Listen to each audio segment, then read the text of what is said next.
बारिश प्रकृति की एक अद्भुत प्रक्रिया है जो पृथ्वी पर जीवन को बनाए रखने में अहम भूमिका निभाती है। यह न केवल धरती की प्यास बुझाती है बल्कि फसलों की सिंचाई, जल स्रोतों की भरपाई और वातावरण को शीतल बनाए रखने का कार्य करती है।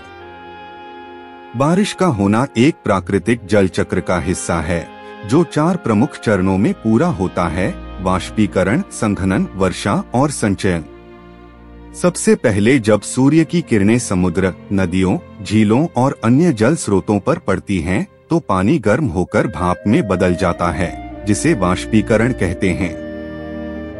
यह जलवाष्प हवा के साथ ऊपर उठती है और वायुमंडल की ऊंचाई पर पहुंच जाती है, जहां तापमान बहुत कम होता है। ठंडे वातावरण में यह भाप छोटे छोटे जलकणों में परिवर्तित होकर बादलों का निर्माण करती है। इस प्रक्रिया को संघनन कहते हैं। जब बादलों में जलकणों की मात्रा और भार अत्यधिक बढ़ जाता है तो वे गुरुत्वाकर्षण के प्रभाव से नीचे गिरने लगते हैं, जिसे वर्षा कहा जाता है।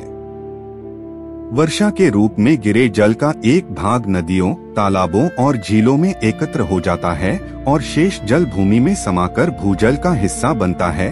यही संचयन कहलाता है। यह जल पुनः वाष्प बनकर ऊपर उठता है और जल चक्र निरंतर चलता रहता है।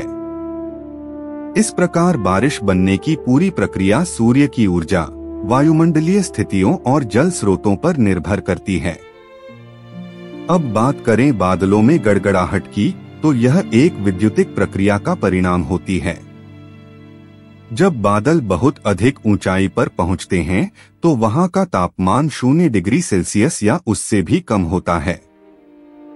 वहां जलकण और बर्फ के कण आपस में टकराकर स्थैतिक विद्युत उत्पन्न करते हैं, जिससे बादल के अंदर धनात्मक और ऋणात्मक आवेश पैदा हो जाते हैं। भारी बर्फ के कण ऋणात्मक आवेश लेकर नीचे की ओर तथा हल्के जलकण धनात्मक आवेश लेकर ऊपर की ओर चले जाते हैं। इस तरह बादल के ऊपरी हिस्से में धनात्मक और निचले हिस्से में ऋणात्मक आवेश एकत्रित हो जाते हैं। जब यह विभाजन बहुत अधिक बढ़ जाता है तो आवेश धरती या किसी अन्य बादल की ओर तीव्र गति से बहने लगता है, जिससे बिजली चमकती है। इस घटना को विद्युत विसर्जन कहते हैं। बिजली चमकते समय वह आसपास की हवा को अत्यधिक गर्म कर देती है, जिससे हवा तेजी से फैलती है और कंपन पैदा होता है। यही कंपन गड़गड़ाहट की आवाज के रूप में सुनाई देता है। चूंकि प्रकाश की गति ध्वनि की गति से कहीं अधिक होती है, इसलिए हमें पहले बिजली की चमक दिखाई देती है और उसके बाद गड़गड़ाहट की आवाज सुनाई देती है। कई बार गड़गड़ाहट इतनी तेज होती है कि खिड़कियां और दरवाजे भी हिलने लगते हैं, जिससे लोगों में भय उत्पन्न हो सकता है। लेकिन यह प्रकृति की सामान्य प्रक्रिया है जो बरसात के मौसम में विशेष रूप से देखी जाती है।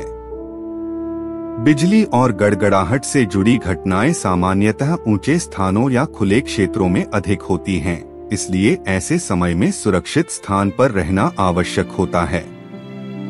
निष्कर्षतः कहा जा सकता है कि बारिश और गड़गड़ाहट दोनों ही प्राकृतिक घटनाएं हैं जो वैज्ञानिक नियमों के अनुसार घटती हैं। बारिश पृथ्वी के लिए जीवनदायिनी है, जबकि गड़गड़ाहट और बिजली प्रकृति की शक्ति को दर्शाती हैं। इन घटनाओं को समझकर न केवल हम विज्ञान की गहराइयों में उतर सकते हैं, बल्कि इनके प्रति सजग और सतर्क रहकर अपनी सुरक्षा भी सुनिश्चित कर सकते हैं। जल संरक्षण और पर्यावरण संतुलन बनाए रखना हमारी जिम्मेदारी है, ताकि यह प्राकृतिक चक्र सदा यूं ही चलता रहे और आने वाली पीढ़ियां भी इसकी कृपा से लाभान्वित होती रहें।